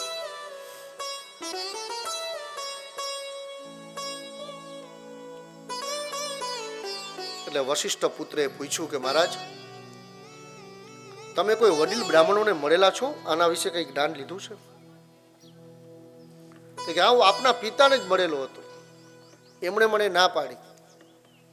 અને વશિષ્ઠ પુત્ર ઊભો થઈ ગયો કે તારા માટે થઈ અને તે પિતા અને પુત્રમાં વૈમનસ્ય કરવા માટે અલગ અલગ બે જગ્યાએ વાત કરી. એટલે સંપૂર્ણ રીતે કુલ પુરોહિત, કુલ બ્રાહ્મણ દ્વારા શ્રાપિત બની ગયો.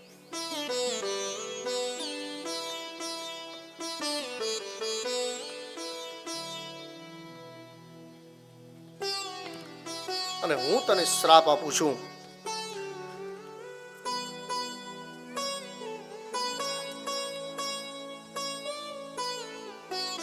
સત્યવ્રતે એવું કીધું કે હવે તમે નહીં આવો ને તો હું બીજા બ્રાહ્મણો આગળ યજ્ઞ કરાવીશ, કુલગુરુને છોડી દઈશ. હવે વશિષ્ઠ કોપાયમાન થયા અને શ્રાપ આપ્યો કે તું યુવાવસ્થામાં સારા કર્મ વડે કરી અને ત્રિશંકુમાંથી મુક્ત થયો, પણ હું તને પાછો ચાંડાળ થઈ જાય એવો શ્રાપ આપું છું. ભયભીત થઈ ગયો. સ્વરૂપ એવું થઈ ગયું કે નગરમાં જઈ ન શકાય, સંકોચ થવા લાગ્યો. પણ પછી કોઈ અવકાશ નહોતો એટલે વન અને જંગલની અંદર ભટકવા લાગ્યો રાજા. પણ દુકાળના સમયની અંદર વિશ્વામિત્રના પત્નીને એના બાળકોને જે માંસ આપી અને જીવિત રાખ્યા હતા એ ઋણ વિશ્વામિત્રને યાદ હતું. કૌશિકી દેવીએ વાત કરેલી એટલે વિશ્વામિત્ર આ ચાંડાળને ગોતવા માટે વનની અંદર ગયા. એમને ખબર તો પડી જ ગઈ હતી.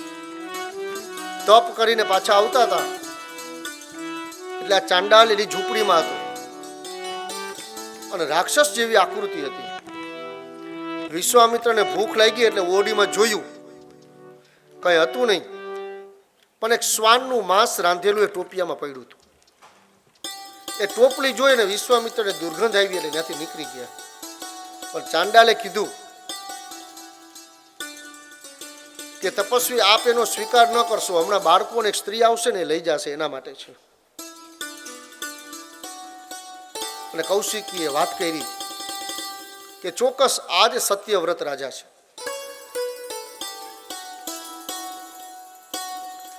એને મહિલા વાત કરી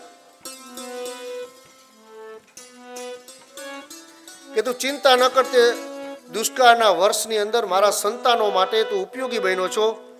હું તને ચોક્કસ ગાયત્રી સાધનાથી સદેહે તારા શરીર સાથે હું તને સ્વર્ગમાં મોકલીશ.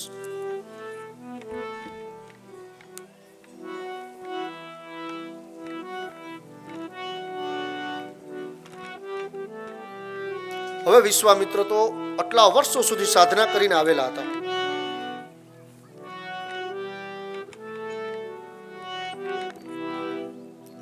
યજ્ઞ માટે બ્રાહ્મણોને આમંત્રણ આપ્યું, પણ વશિષ્ઠજીનો શ્રાપ હતો એટલે કોઈ બ્રાહ્મણ સત્યદેવ માટે આવ્યા નહીં.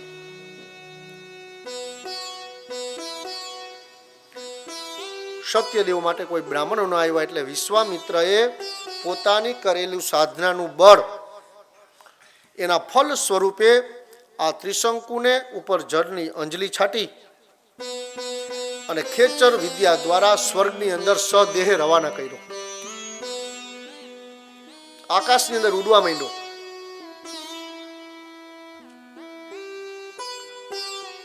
સ્વર્ગના દ્વાર આગળ ગયા. ઇન્દ્રએ જોયું કે કોણ આવે છે. દ્વાર આગળ ઉભા રહ્યો. ઇન્દ્રના દૂતે સમાચાર આપ્યા કે કોઈ ચાંડાલ છે. કોને બોલાવ્યા છે? દૂતે કે કોઈ આમંત્રણ નથી આપ્યું. એટલે પાછો ધક્કો મારી અને સ્વર્ગમાંથી નીચે ધક્કો મારી દીધો. ત્રિશંકુ આવતા ગયા નીચે, પણ જેમ નીચે આવતા ગયા વિશ્વામિત્ર વિશ્વામિત્ર વિશ્વામિત્ર એવો નાદ કરતા ગયા. કૌશિકીએ સ્વામીનું ધ્યાન દોર્યું મુનિનું કે મુનિ તમે જેમને ઉપર મૂક્યા છે આ એનો અવાજ છે. સાધનાના બળે વિશ્વામિત્રને વચમાં ઊભા રાખી દીધા, ન સ્વર્ગની અંદર ન ભૂમિની અંદર.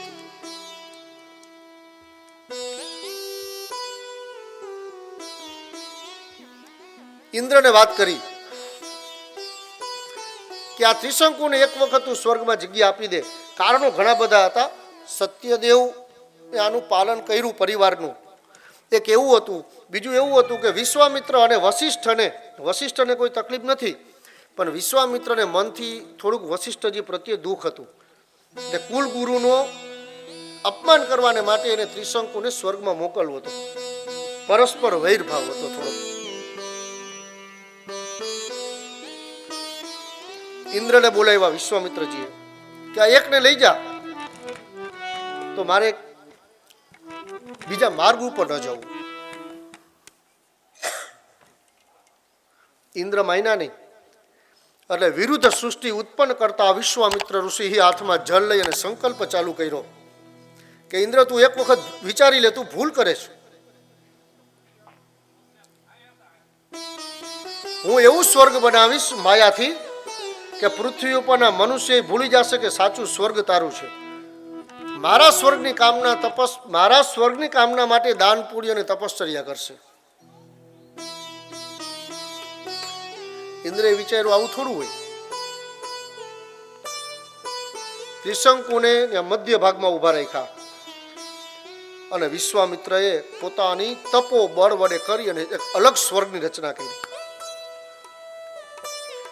જેમાં સેવકો, ઐશ્વર્યના સાધનો, સિંહાસનો જે દેવતાઓના સ્વર્ગમાં નહોતું એનાથી અનેક ગણી સુખ સુવિધા એને અહીંયા ઉત્પન્ન કરી. દેવતાઓમાં હાહાકાર થઈ ગયો.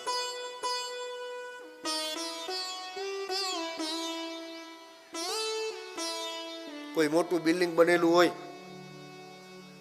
એની સામે જ પછી 5-10 વર્ષ પછી નવું કોઈ આર્કિટેક્ટ આવીને નવો પ્લાન આપીને બનાવે, એટલે સામેના બિલ્ડિંગમાં રહેનારને એમ થાય કે આવું કર્યું હતું. આ સ્વર્ગમાં આવું થયું. દેવતાઓને એવું થયું કે આપણે આવું કર્યું હતું.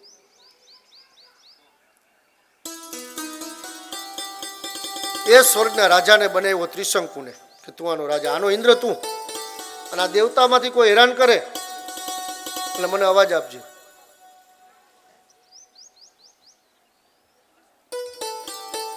દાસ દાસીઓ આ બધું વિશ્વામિત્રએ તપોબળથી ઊભું કરી દીધું. ઇન્દ્રએ ગાય બનાવી તો વિરુદ્ધ સૃષ્ટિ ઉત્પન્ન કરતા વિરુદ્ધ સૃષ્ટિ ઉત્પન્ન કરવી એ વિશ્વામિત્રએ કરેલી. ગાય બનાવી તો બળદ બનાવ્યો, ભેંસ તો પાડો બનાવ્યો. આ બધી સૃષ્ટિ ઉત્પન્ન થઈ. અંતે દેવતાઓના સમજાવવાથી અને ભગવાન ઇન્દ્ર આ તપસ્વી વિશ્વામિત્રની પાસે આવી અને કીધું કે આપ આપની માયા સકેલી લ્યો, આ સ્વર્ગ તમે બંધ કરી દો, નહીં તો સ્વર્ગની કામના આજ કરશે. એ સાચી વાત છે. તો ત્રિશંકુને તમે સદેહે સ્વર્ગમાં લઈ જાઓ તો આ સ્વર્ગ માયા બંધ કરી દો. સમયને સંયોગ જાણી અને ઇન્દ્ર સમજી ગયા કે આમાં ભલાઈ છે, એટલે વિમાનમાં બેસાડી અને ત્રિશંકુને વાજતે ગાજતે સ્વર્ગમાં લઈ ગયા. ભાવ નતો પણ ભાવ ઉત્પન્ન કરીને લઈ ગયા.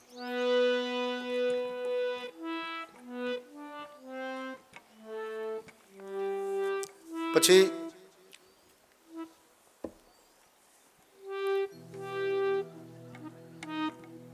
હરિશ્ચંદ્રનું શાસન હતું.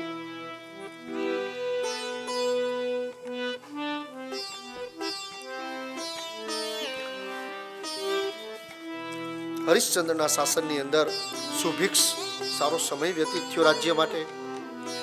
આમ તો આ તપોભૂમિ હતી પહેલેથી અયોધ્યા.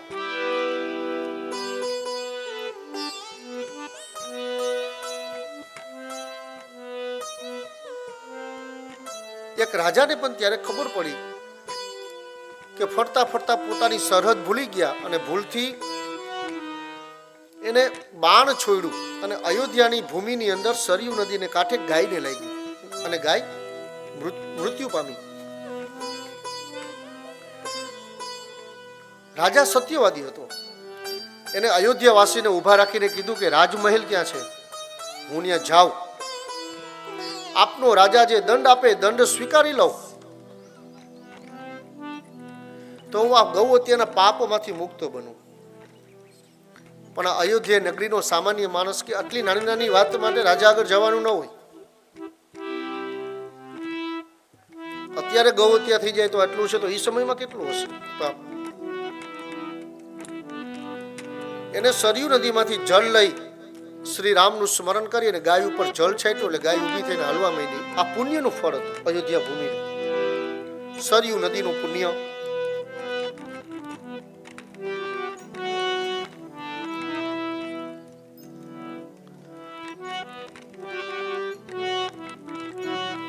દેવતાઓની સભાની અંદર એક વખત વિશ્વામિત્ર અને વશિષ્ઠ બેઠા હતા.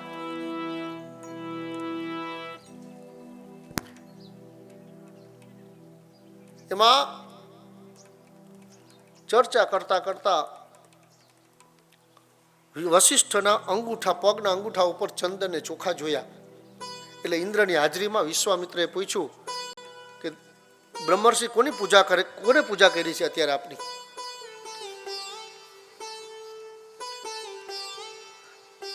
કે સ્વર્ગમાં આવતો હતો એટલે રાજા હરિશ્ચંદ્રએ મારી પૂજા કરી, એટલે હું પછી સીધો અહીંયા આવ્યો.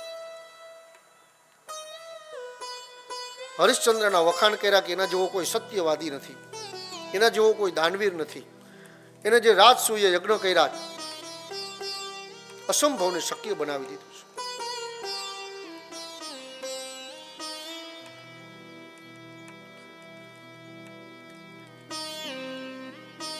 અને જીવનમાં ક્યારેય ખોટું કરી ન શકે એવો સત્યવાદી વ્યક્તિ છે. વિશ્વામિત્ર કહે, રાજન, મહર્ષિ, દેવર્ષિ, આપ એક કામ કરો કે એના સત્યની પરીક્ષા મને કરવા આપો.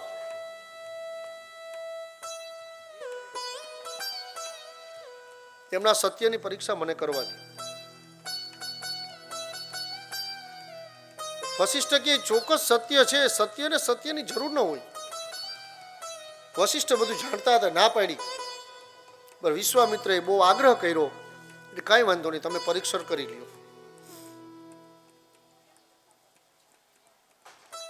એ પરીક્ષામાં ને પરીક્ષાની અંદર હરિશ્ચંદ્રને જે કષ્ટ ભોગવવું પડ્યું, જે પીડા ભોગવી, મોટું દુઃખ આવી પડ્યું.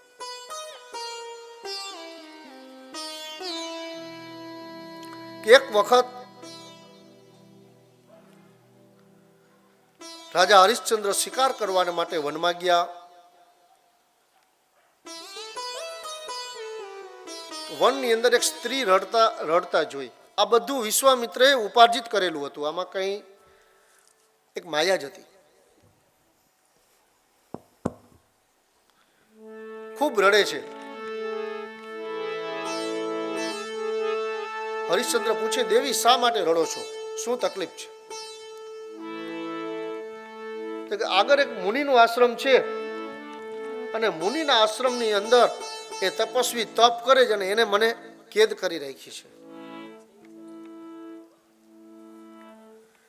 મને કેદ કરી રાખી છે, એના માટે હું રુદન કરું છું.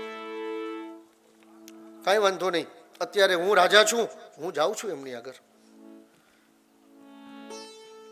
હરિશ્ચંદ્ર એની આગળ ગયા, સમજાવ્યા.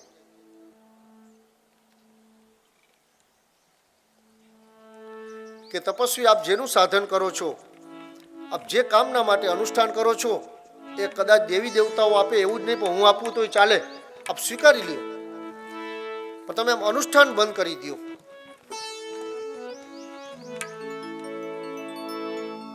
એટલે વિશ્વામિત્ર કુપિત થયા, ક્રોધિત થયા, અનુષ્ઠાન છોડી દીધું. મારે તો ઘણી બધી કામનાઓ છે, હું તો ઋષિ છું.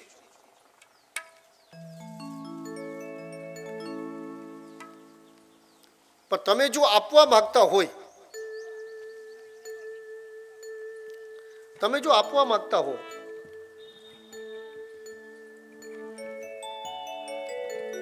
તો આ નદીની અંદર સ્નાન કરી જળનો સંકલ્પ કરી અને મારી ઈપ્સિત વસ્તુનું આપ દાન કરો.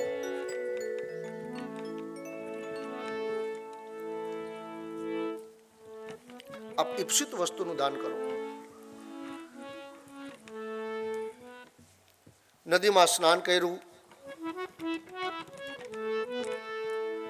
અને સંકલ્પ લેવડાવ્યો કે હું જ્યારે માગું અને જે વસ્તુ માગું એ તમારે મને અર્પણ કરવી.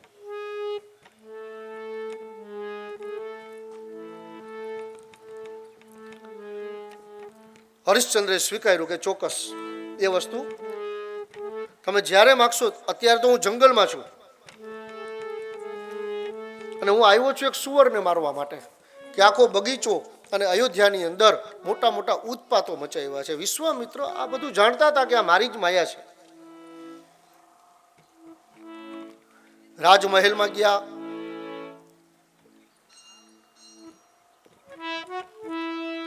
બીજે દિવસે સવારે વિશ્વામિત્ર આવ્યા.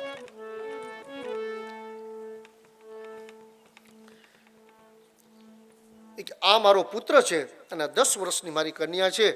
એમના લગ્ન માટે મારે ધન અને સંપત્તિ જોઈ છે એટલે હું આવ્યો છું.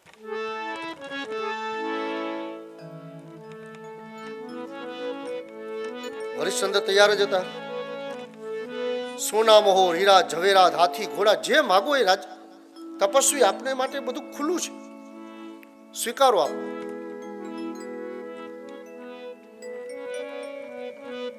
હું જે માગું એ આપે આપવું પડશે. એટલે કે આ હું વચનથી બંધાયેલો છું. મેં રાજસૂયે યજ્ઞ કરેલો છે. હું વિચારી સમજીને તમને વચન આપ્યું છે. એટલો બધો માયામાં ઘેરાતો ગયો કે એને બીજું કોઈ વિચાર જ ના આવ્યો.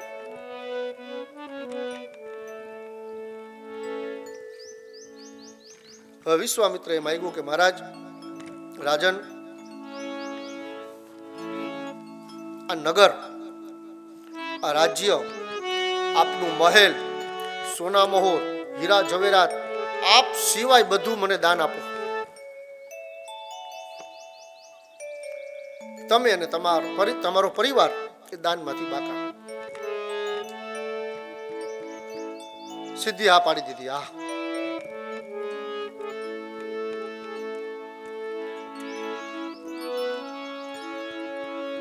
વિશ્વામિત્ર ચાલ્યા ગયા. અંતઃપુરની અંદર રાજા ગયા. 100 રાણીઓ હતી.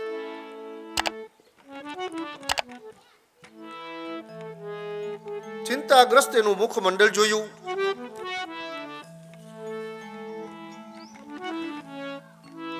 કે મહારાજ શું છે આજે, શું એવું દુઃખ આવી પડ્યું છે? આકૃતિ ગુણાનું કથાય તે માણસનું મુખ છે, માણસની આકૃતિ છે. એના ગુણનું વર્ણન કરે કેવો અંદરથી વિચાર ચાલે છે એ મુખમંડળ ઉપર સમજી શકાય. એટલે ચિંતાગ્રસ્ત મુખમંડળ જોયું એટલે રાણીને ખબર પડી કે મહારાજ કંઈક દ્વિધાની અંદર છે. અને બોલે તો ખબર પડે કે એમને શું એની ક્ષતિ છે અથવા શું ચિંતામાં છે.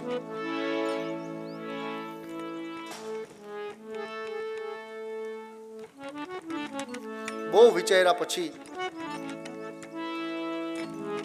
મહારાજે વાત કરી કે મારાથી આવો સંકલ્પ થઈ ગયો છે કે રાજપાટ નગર મહેલ આ બધું એક બ્રાહ્મણને મેં દાનમાં આપી દીધું.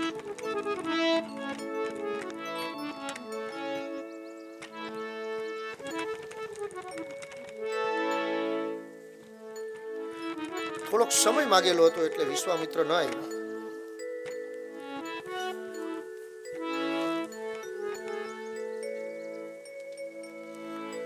બીજા દિવસનું સવાર થયું. વિશ્વામિત્ર આવી ગયા કે મહારાજ સંકલ્પ ઉક્ત તમે જે સંકલ્પ કરેલો છે મારી સામે એ બધું મને આપી દે.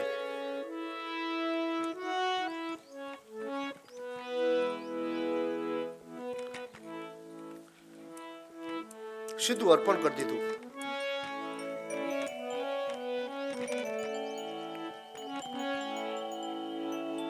અર્પણ કર્યા પછી વિશ્વામિત્રએ એવું કીધું કે રાજન તે મને દાન આપ્યું છે. આ દાનનું પુણ્ય તારે જો મેળવવું હોય તો તારે મને ઉપરથી દક્ષિણા આપવી પડશે.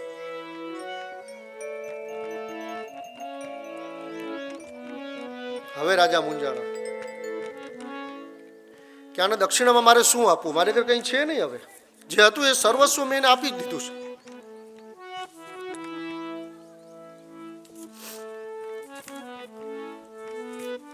અને દક્ષિણા વગર કોઈ દેવ કર્મ કે આપેલું દાન એ સાર્થક નહીં થાય. અને એક દક્ષિણા જેવું છે યજ્ઞના પત્ની, બ્રહ્માએ આપેલા યજ્ઞના પત્ની છે દક્ષિણા.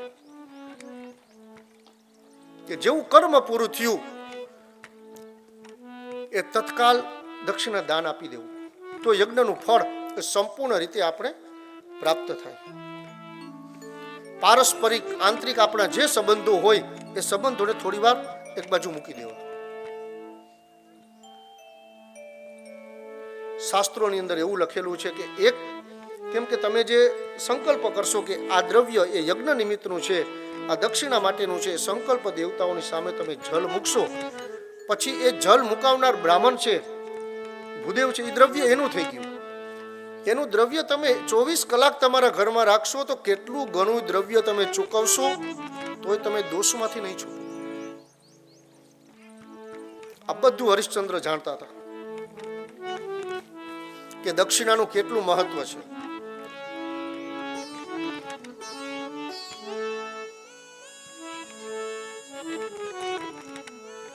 કે મહારાજ શું આપું દક્ષિણામાં?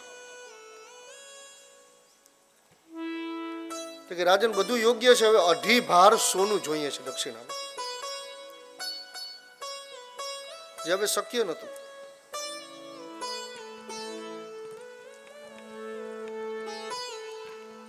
બહુ દ્વિધામાં પડી ગયા હરિશ્ચંદ્ર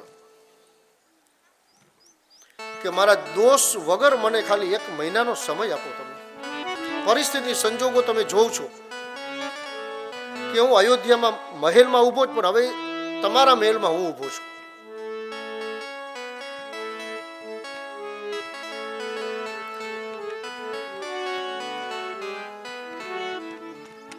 સમય આપ્યો.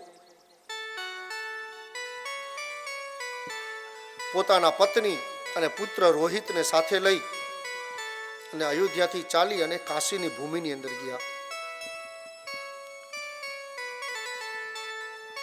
વિશ્વનાથ મહાદેવના દર્શન કર્યા, જ્યાં શિવજીનું સ્મરણ થતું હતું.